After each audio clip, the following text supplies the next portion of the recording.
Welcome to Breaking the Grade. My name is Josh Chernikoff. I'm joined by my co-host, my coach, my colleague, and this weekend, our Your competitor. rival. Yeah. I was going with the C. Our competitors. Wow. And we have kind of no business being where we are, but you got to fake it till you make it, whether that's in sports or in life. Well, I'm not going to really say much other than let the best team win. I'm so enamored by the Commanders' season. Jaden Daniels. It's just been an awesome story. And I mean, it's not the Cowboys, right? It's, I lived for a while in the DC area. I kind of rooted for the Skins when they weren't playing the Eagles. So it's going to be a great game. I'm nervous. I will say that. It'll just be awesome. So I'm not going to talk smack at all. Yeah. Nothing to lose for the Commanders, man. And isn't that a wonderful place to be, from a sports perspective, but also it's just like, think of it from a business perspective in the sense of like, you just, you and I are prepping to go to a conference. And from the way of, I like to think of conferences as there's no way to lose as long as you go to a conference, just willing to meet people and listen and learn. If you go with this mindset, I got to close, I got to sell, I got to get contracts, most likely you're going to come out on the short end of that. But if you go with nothing to lose and just to meet people and try and help them, you can't lose, right? Yeah. I mean, it's the age-old wisdom and some advice I've gotten from former mentors. Have you done all of the work? Have you prepared the best you can? And yeah, get out of the results. Can you go in there and can you put everything you've got on the field, knowing you prepared the absolute best you could? And if something freaky happens, a missed short field goal, a mistake, a pick six, that'll be awful. But if you ask that question, did I put a plan together? Did I go to the conference with intention? Did I not phone it in? Those are the kinds of questions they ask. And if the answer is, yes, you've done everything possible, then you can get out of the results and know that it's been a great season for both teams. And as long as the Chiefs don't win. Right. I see that. I think, at some point people just want to knock off the winners. And so you see the stuff on Facebook that, everybody's rooting for the team from Washington and Buffalo, which would be a rematch of the 91 Super Bowl. And that to me is insane to be able to say right now, given that they won 4 games last year. But we're not going to talk football, but I'm going to say one last thing. The people and the culture in any organization will dictate winning. And some people know that I spent 4 years working within the Washington Redskins organization, and it was the most toxic sports organization, at least in the country, if not around the world. Winning was not going to happen on a consistent basis. But now, with the right people in the right places and the right culture, they can not only win, this weekend, who knows, and going into the future in a repeatable way. And that is going to lead into our conversation. But I will pause there to let you comment on the importance of people and culture in organizations. I think it's important. I think, the book Good to Great, it's who you put on the bus. And that's from coaches to management to players. Are you really putting together a great team, a great culture? Do you have that balance between confidence and swagger, but not cockiness and arrogance? And I sense that a little bit from the Redskins of the past, that Daniel Snyder, my way or the highway, I'm going to do it my way, to everybody get out of my way. And kind of the results spoke for itself. I mean, 91, that's a long time. 33 years. It is a long time, man. That's how old Jesus was. I believe it. Maybe. You have to educate me on that stuff, as you Yeah. know. Yeah.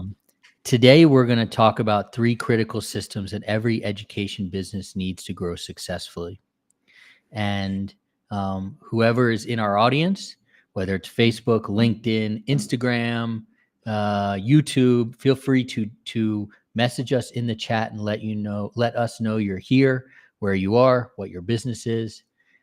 We're picking up steam here in January 2025 in terms of people who are attending our LinkedIn Lives. I think people got to get back into the routine, especially after we took December off. So 3 critical systems every education business needs to grow successfully. The challenges that I have seen through the Ed Sales Elevation experience, I'm going to name a few. When it comes to scaling an education business, I see maintaining quality at scale, that as companies begin to grow consistently, the quality sometimes drops off. Managing growth.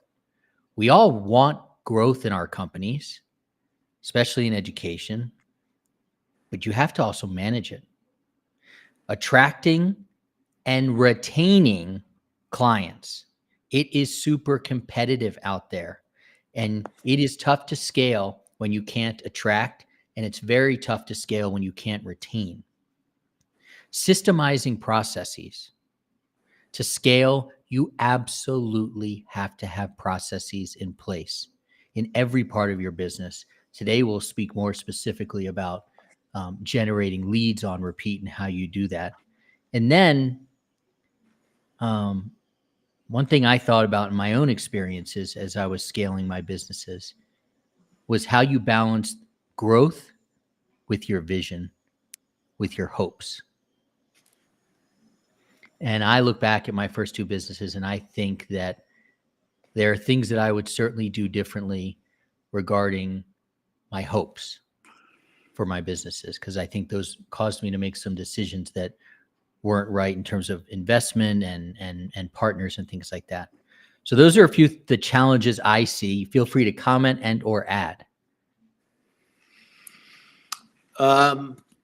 So let's start with maintaining quality. I think maintaining quality always starts with a signature solution and being intentional with your value proposition. So as we've discussed on the show, I'm a big fan of the lean startup and a lean canvas, and being intentional about documenting the problem, solution, TAM, SAM, SOM, your total addressable market, et cetera, and what the key variables or the key assumptions are in taking the problem, developing your solution, and making sure that aligns to a pain point within K-12, pre-K-12 to higher education.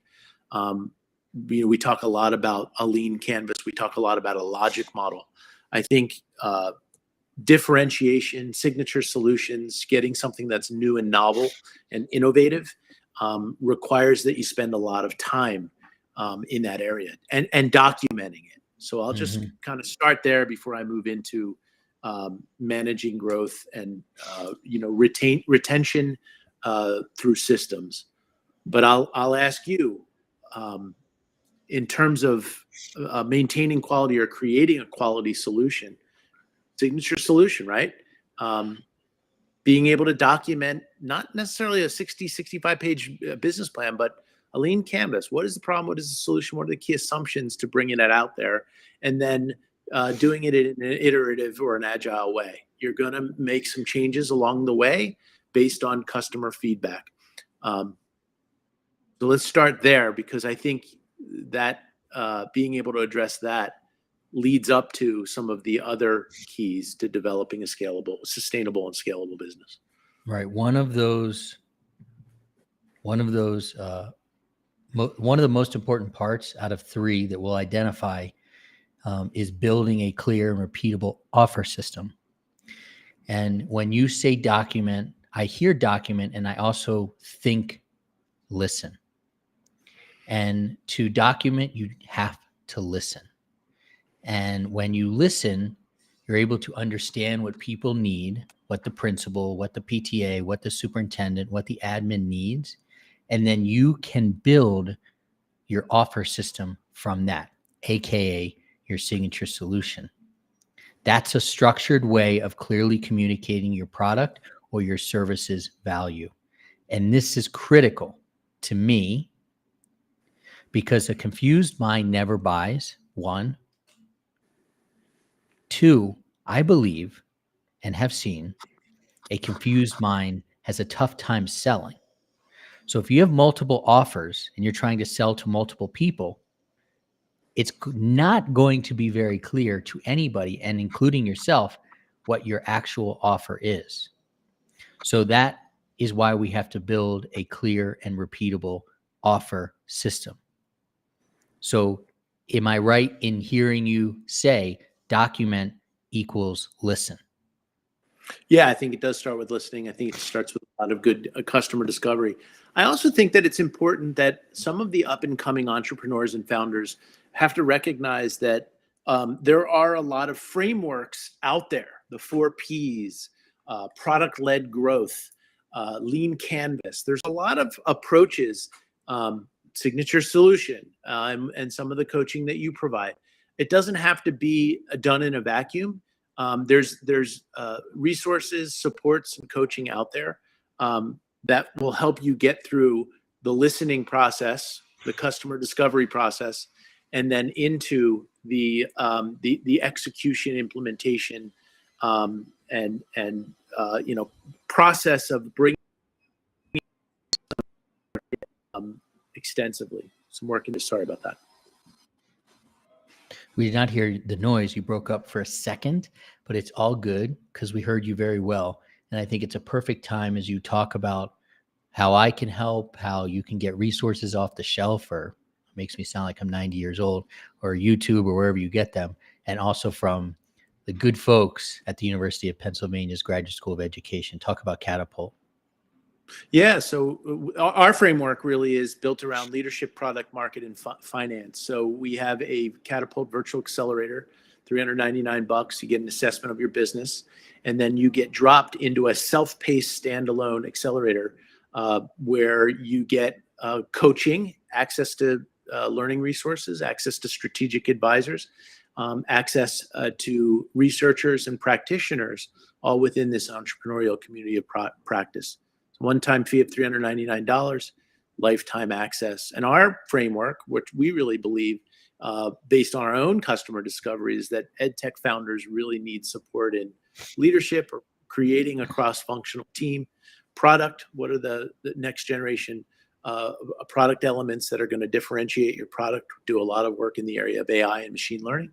Market, what is the product market fit? What is the go-to-market strategy? What are you doing to identify and meet core customer needs? And then finance. What are the financial levers that you're putting in to manage your profit and loss, and hopefully get to cash flow positive operations? And how can you take that financial discipline and use that to your advantage as you're raising capital?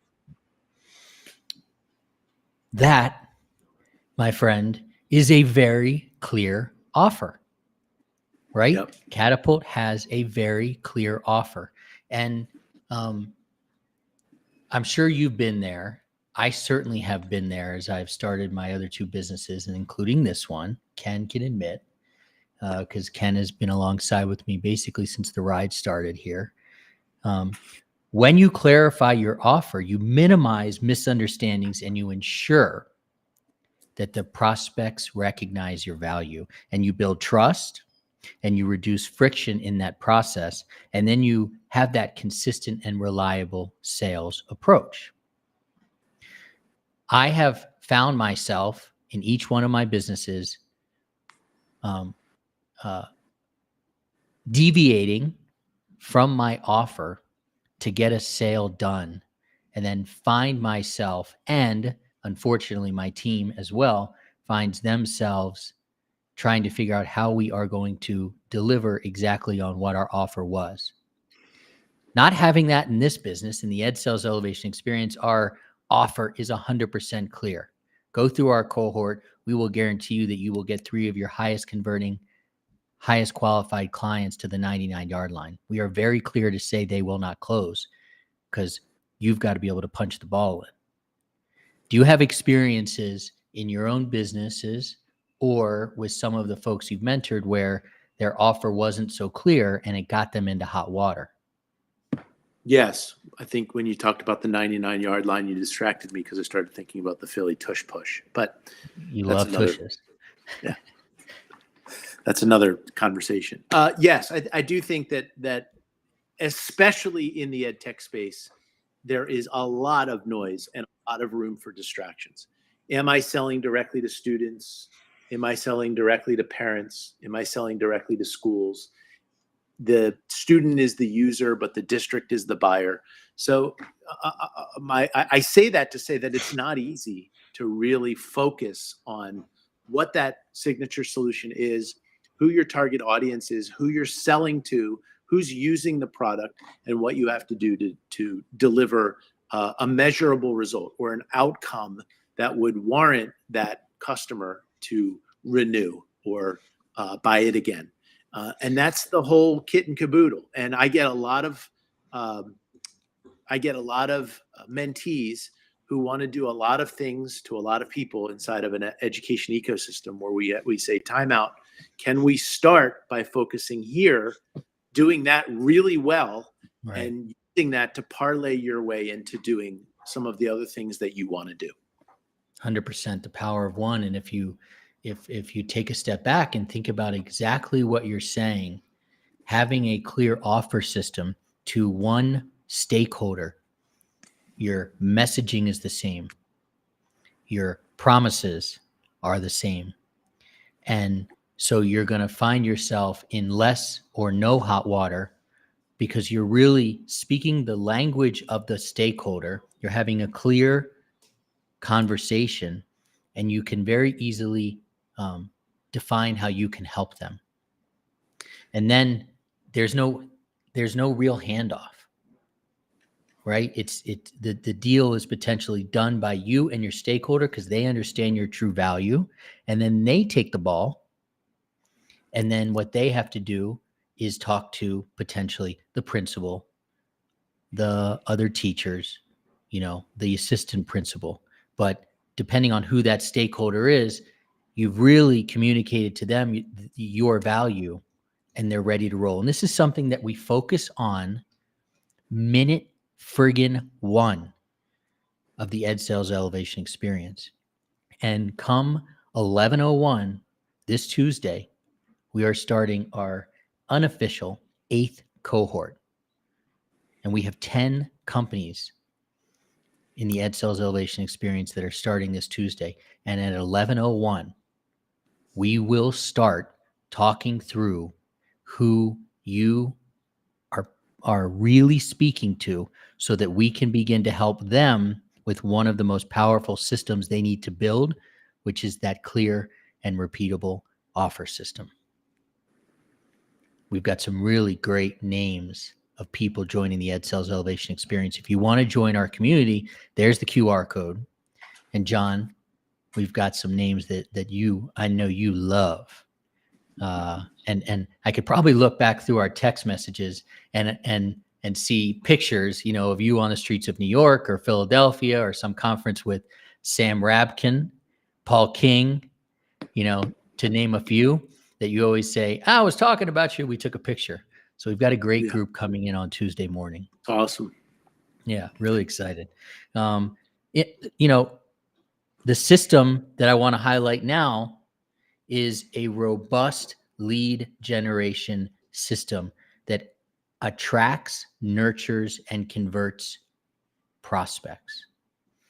And when I say attract, nurture, and convert, I am not putting a time limit on those. And the reason I say that is because the sales cycle in education is so hard, which is why it is so important to have a robust lead generation system. Can you comment on that? I can comment on it. I think that systematizing lead generation is critically important. And I think that you do that really well with your cohort. I think that it does come down to clarity on your offering. I think it comes down to really pushing the founder on, is this addressing a pain point? Is this aspirin that's going to fix pain, or is it a vitamin that's just going to kind of be effective or kind of be valuable inside of a school ecosystem?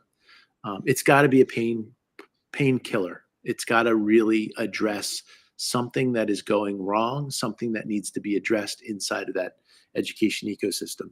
But one of the things that I like to pivot off of is what happens when you do have a great lead generation and converting system. Some of the coaching that I've had and some of the things that you and I've been aligned on is this notion of don't move on. Get your first customer, but don't move on. Make that customer a raving fan. Make that customer a hero inside of their ecosystem, and they will sell for you. I think that's critically important. And that moves into managing growth, and that moves into how do you retain and develop lifelong clients?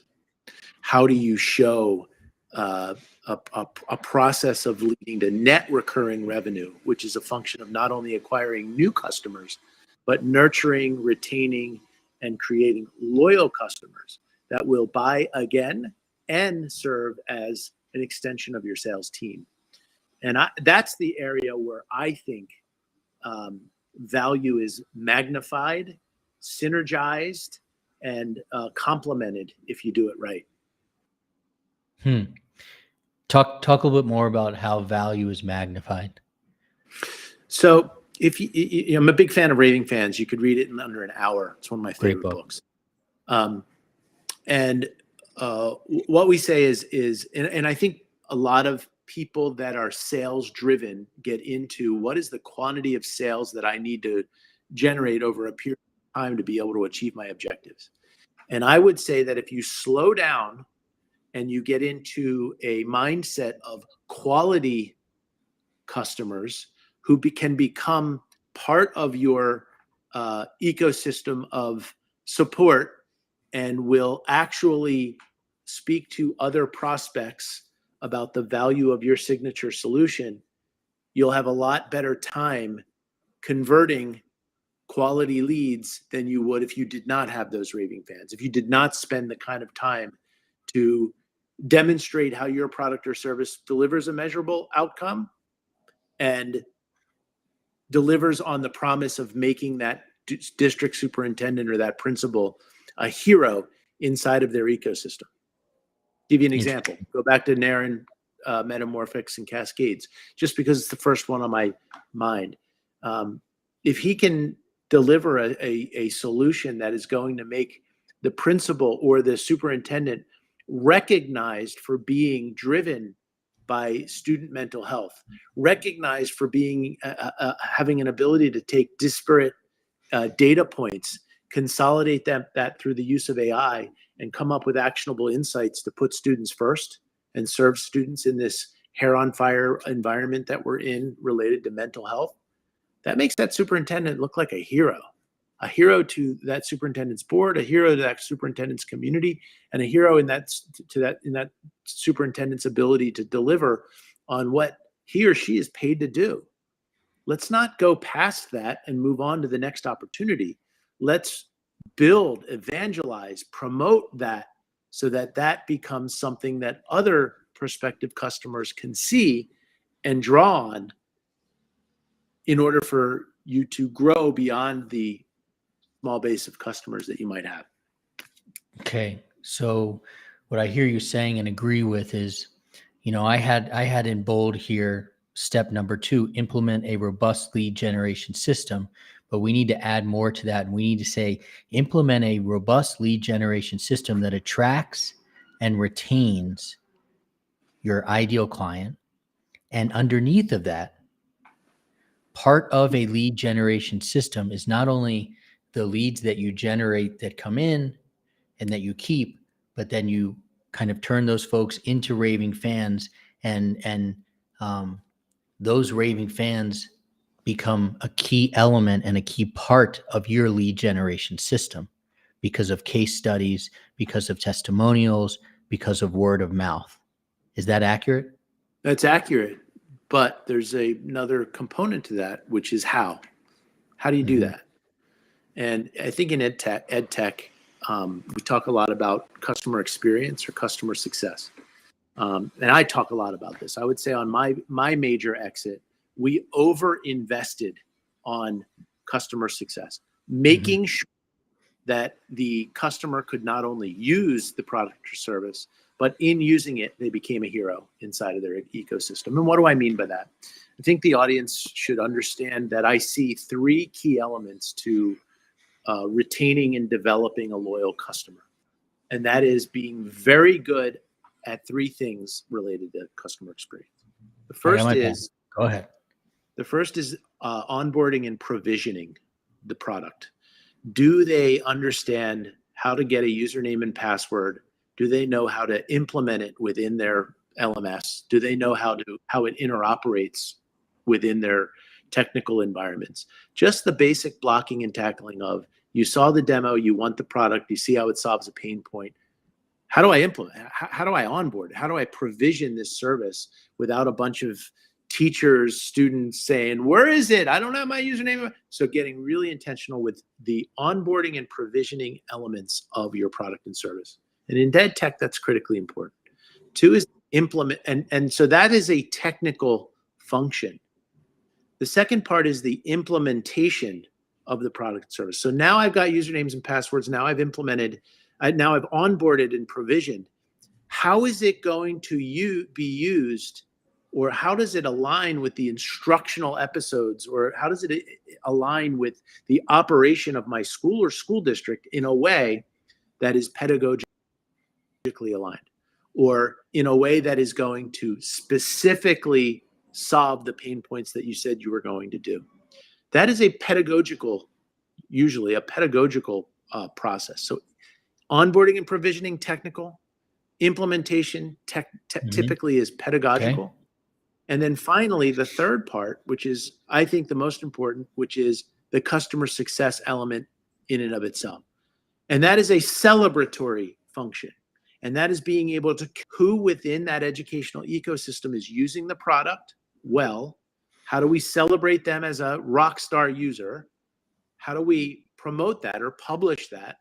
And then how do we get the ones that aren't using it yet and nudge them along to be users? Does that mean that we take the people who are power users and have them encourage those who are not?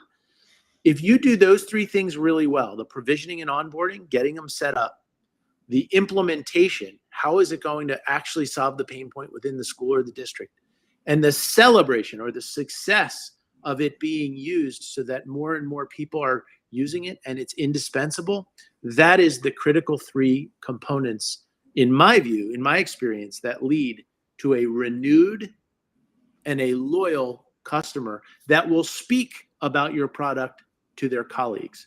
You break any of those, usernames and passwords, security, privacy breaks down. Implementation, we onboarded, but we weren't really implemented. It didn't really help literacy rates. It didn't really help students with disabilities, and it didn't really do what they said it was originally going to do. And it stayed kind of latent. It stayed kind of on the shelf. And then if it's being used and nobody knows that it's being used in a way that's solving that pain point, that doesn't deliver a lot of value either.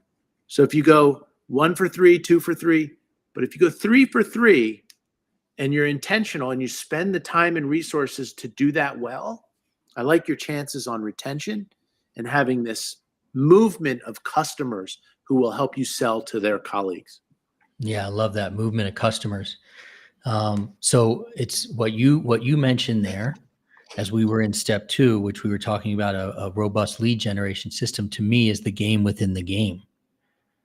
You can't have a robust lead generation system if you don't onboard and provision well, if you don't implement the right way, and if you don't, celebrate the successes. To your point, the umbrella of the robust lead generation system, you can focus on, we have seen quick wins through founder-led sales, personalized outreach, and really super targeted campaigns. I'd rather you be incredibly targeted with less people than have a wide net. Again, the confused mind doesn't buy, and it's tough for the confused mind to sell. And You can also supplement with, as we've talked about, those slow burn methods, right? Not going to knock them, but they take a little while longer. Going to conferences, blogging, being very consistent and methodical with LinkedIn. And when you have a robust lead generation system, you are not left wondering where your next client is going to come from. And it's super cool because it's almost like your next clients fall out of the sky, because they really truly fall out of this funnel of high quality, high converting clients that you've built. And in my experience, this is a really neat thing. I had a conversation today. Maybe you know him. He's kind of a Philly guy, Samir Patel. Do you know Samir? I know the name. Yeah. He's probably in your ecosystem somewhere. And we've been talking for about a year, give or take, about him joining the Ed Sales Elevation Experience. And I had 2 slots left. And last Sunday, I just reached out and I said, Samir, we haven't talked in a while. I got 2 slots left. Are you interested? He's like, let's talk. And he scheduled 15 minutes on my calendar. And I'm not sure if he's talking to say, I'm not in, or I'm in, or let me update you. I'm cool to hear either way. He's such a great dude. I'm sure we'll see him June 5th at the Catalyst event in Philly. And he was in India because he's working on this language app. And he's like, I gotta do some stuff on the ground here. And he's ready. He's ready for the Ed Sales Elevation Experience because he's got momentum. He's got some clarity and he's really ready to work it out. And he kind of just fell out of the sky for me. Granted, I reached out to him to see how he was, who knows? When you have that robust lead generation system, you're really not wondering where that next client's going to come from, because you know where it's going to come from because you have a really solid funnel. And your funnel only gets stronger by delivering value over and over and over again. Let me ask you a question, because I saw this on social media a couple of weeks ago. I think it was on Twitter, X, whatever you want to call it. Somebody said, was talking about delivering value. And somebody popped into the conversation and said, so you just expect me to basically deliver value and give everything away? That's how I keep people interested? And the person said, well, that's how I feel like I'm going to lose people, because by the time they're ready for me, I've given them everything. Where do you fall on giving value? And I'm going to ask it in a way that makes sense to our audience. Where do you fall on the free offer to school? Yeah. This is a tough one, because I don't think anything of value is free. So we're going to have, we could have that conversation, but we're also mindful of tactics. Sometimes if we're in a world that there is an expectation that you don't have to put down your credit card for a 30-day trial, and you believe so much that your product does have value, you're not afraid to do that. There are strategies for a free trial, a automated converted free trial, and they can be used as tactics. I've kind of softened on that, but typically I'm much more aligned with a small paid pilot to demonstrate value that grows. I think that there is room in this world of evolving ed tech for free trials, or a free period that automatically converts to a month-to-month or an annual contract. I think it really depends on the type of product or service that it is. Okay. That one always, to me, that's one of those age-old questions that we always talk about, and I like bringing it back up because, you never know if somebody's joining for the first time to listen to us, which is, people are always thinking that free, should I do that free offer? Oh, that'll work. Oh, it doesn't work. Much like when we talk about demos. Step number 3 of powerful systems to grow your education business with more ease: optimize your delivery system for consistency and scalability. You have to have a well-defined delivery system to meet those client expectations, ... consistently. Has to be done consistently. One place you can start is kind of mapping out that entire client journey from onboarding to post-delivery to follow-ups. Project management software helps a lot, and that helps to facilitate communication and accountability. We have been using within my team a really wonderful project management software called Basecamp. It's funny because I've been using Basecamp and its kind of sister CRM since 2010. I think I was the last person on earth to use Highrise, which was their CRM. They eventually shut it down.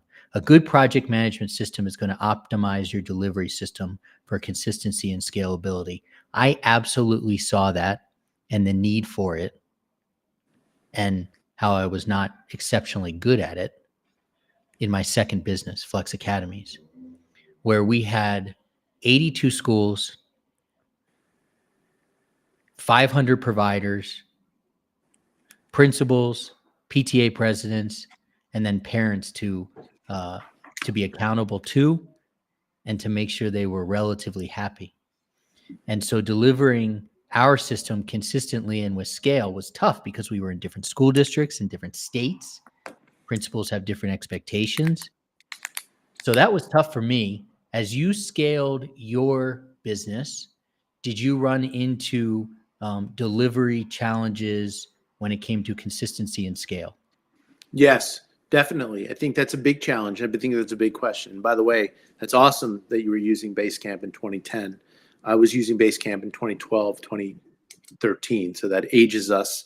I think it's critical, whether it's an Asana or a Trello board or any of these different CRM systems. I think it's critical to use them or you won't scale. Things will get lost in the shuffle. You'll lose them in email. But tracking it and using it and being disciplined about using it is critical. But I also think there's got to be a sense of flexibility in how you use it. You don't have to use every aspect of Basecamp. You don't have to use every aspect of a Trello board. You just have to use something that's going to track and keep your operation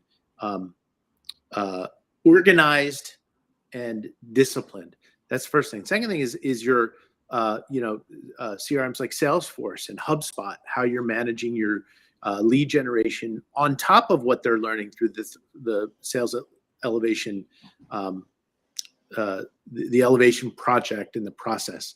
I think there's a lot of room for using some of the core elements of a free HubSpot instance or a free Salesforce instance without thinking that you have to use all of the elements, because then you tend to get overwhelmed and lost. But really buttoning yourself down with one of those systems is important. Finally, in your own system, and I do this a lot with my mentees, they give me a demo, I see what they're trying to do in AI for observation and evaluation, AI for reading, AI for a coaching assistant for teachers. And after I see the demo, I always go, show me your dashboard. Show me what you're doing and show me what you can demonstrate to that customer on the back end that shows that that user has gone through the process of using your product and service, and this is the outcome. Time on task. Did they provide insight? Was there an actual result or an improvement in a formative or a summative assessment? But getting really creative and intentional about a back-end dashboard, I think, goes a very long way to being able to measure your value. If you just say, oh, people are, so what did we just talk about? Three things. One is sales management, project or program management, and your core solutions back-end dashboard that demonstrates or can show specifically the value that you're delivering. Why? Because you want to be able to download that. You want to be able to give that to the person who purchased this so that they can give it to their board. They can give it to their community. They can give it as a reflection of the value that's being delivered that translates into that person being a hero, that person being able to demonstrate that they've delivered on what they're compensated to do. Protect students, close the achievement gap, get students to a point of achievement and success. I think those three things are critically important, and it's important for us to coach founders on how to slowly but surely implement those things, because those are the keys to sustainability and ultimately scalability. So if we're talking about optimizing your delivery system for consistency and scalability, and you talk about a dashboard, I like that. Okay, I had a mentor one time, and the picture in my mind brings up this 2001 Jeep Wrangler that I had. Man, it was a white Sahara, green interior. Got it from the Mannheim Auto Auction. The Did you say only green? problem, Green interior. Got it. yeah, it was Green, amazing. very green. Yeah, it was like Kelly green.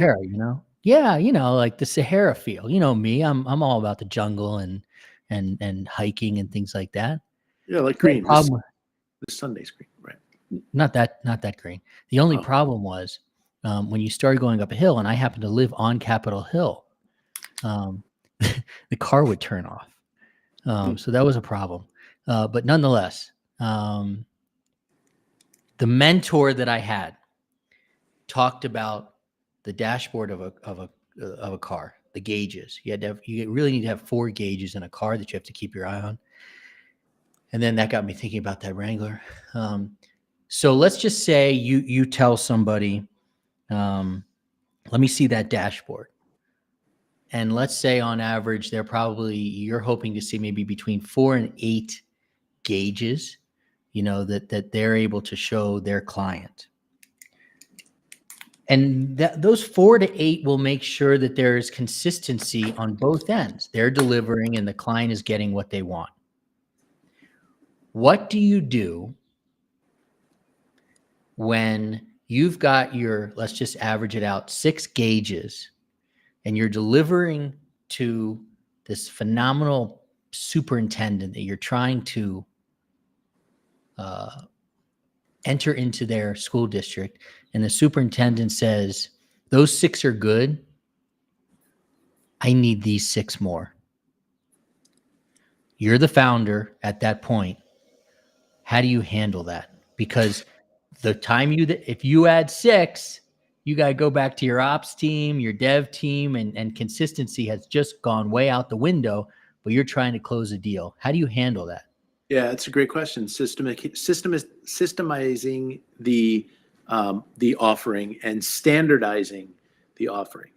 That's an opportunity to be a really good listener. It's never, no, we can't do that. That's really interesting. Tell me more about why those 6 additional things or 5 additional things are important. And you have to be open to determining if that ad hoc gauge or gauges that they're asking for will be in demand or will be valuable for others. So you never say, yeah, we'll do it. You'll say, that's really interesting. We hadn't thought about that. We really thought, based on our customer discovery and based on the delivery of the service to X, Y, and Z customers, that these 6 things were important.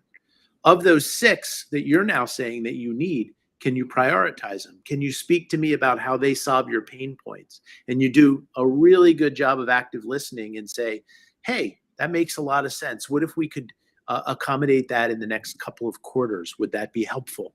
No, I need it right now. Well, that's an unrealistic expectation.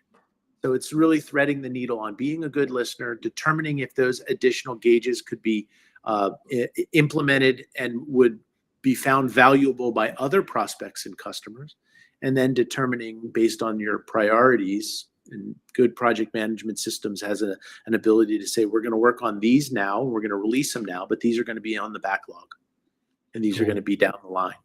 Being able to do that and having that good conversation with a prospect or a customer, I think is important. I agree. I want people to know that both John and I have pens in our hands, and we are practicing what we preach by listening to each other. And I hope that John is learning from me, and I'm certainly learning from him. And I listen very carefully, minus all the Kelly Green shit that you're trying to put in my head, to you. And one of the words that maybe it's because I'm listening very closely as we get back to kind of week 1 of the Ed Sales Elevation Experience coming this Tuesday. One of the things I hear you keep saying, and I'm not sure if I've heard it before or I'm just cued in on it, is you keep saying hero. And you keep talking about making that person a hero. And as we roll into week 1 of the Ed Sales Elevation Experience, one of the things we're going to talk about in less sexy terms than who can we make a hero today, is figuring out the main stakeholder, and what keeps them up at night. What's their 3 a.m. and how can we listen to them and solve that? So for me, one of the things that came out of this conversation when we're talking about systems for scaling, at the root of it, especially in the education system, is asking yourself and your team, asking, who can we make a hero of? Because that person is paid to do a specific thing and we can help them do a specific thing. And that's, I think, a tough concept, because, correct me if I'm wrong, I see this, a lot of the conversations are centered around the kids. And when you're having a conversation with somebody about them bringing your product into the school, yes, they care about the kids, but they also really care about what they're tasked to do and what puts money in their pocket. So can you talk a little bit more about this idea of, the hero and making that person a hero and why that's important? I'm going to share a story, and I'm going to make it quick because I know we're up on time. So on my major exit, our value proposition was a more engaged parent led to a higher achieving student. It was a school-to-home communications platform that allowed a principal to record a message and send it out to parents at a moment's notice so that the parent could be more engaged in their child's education. It was an outreach model. And we were working to make the principal and the superintendent a hero because his voice, his personal voice, would now be out in the community like it never could have been before. And we were like, this is going to be great. The first and only school-to-home communications platform. And if I could coach the mentees and the founders that are on this call and listening to this coaching, at the end of a couple of sales calls, they're like, I love that. I'm going to be a hero because the community is going to hear my voice. I would say, what else could I do that I haven't already asked you to make this valuable to you? Which is code for to make you a hero. And I'll never forget, in the year 2000, somebody said one word when I asked that question, and it changed my life. And that superintendent outside of Clarksville, Montgomery County in Tennessee said, Columbine. And I said, tell me more. They said, lives would have been saved if the word would have gotten out in a moment's notice during an emergency, because the first responders couldn't get in. There were cell phones and there was chaos, and cars blocked the ability for fire trucks and ambulances to get in during Columbine. If you can make this not only an outreach tool, but something that will allow me to get a message out in a moment's notice in the event of the unthinkable, that would really, really deliver some value to me. And 6 months later, 400 of our schools used it during 9/11. So we responded. We had to change our dashboards. The light bulb went off. I had challenges from my board and my team that said, John, we could never do that. We're an outreach company. We can't get a message out in 15 minutes over the POTS, the plain old telephone system. Let's figure it out. I'm hearing that feedback a lot. And we delivered it. And then later we delivered attendance messages, and all through the lens of how do we make that stakeholder, how do we make that person that is purchasing this for a significant amount of money a hero. Now he was sending outreach messages. Now he was sending out emergency messages in the events of the unthinkable.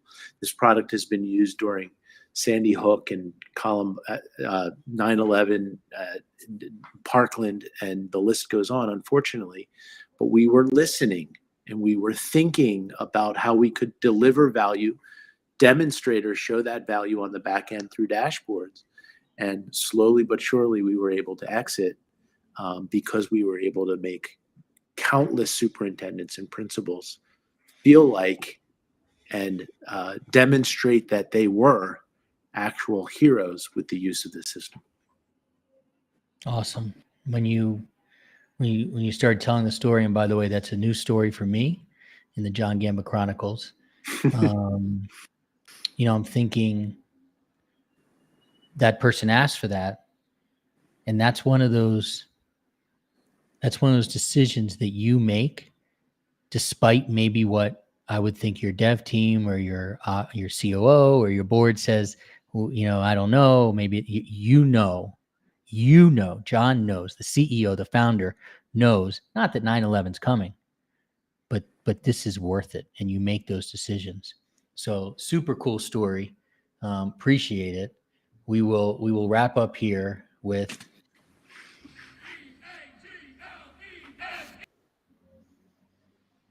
for you. Give me the other one.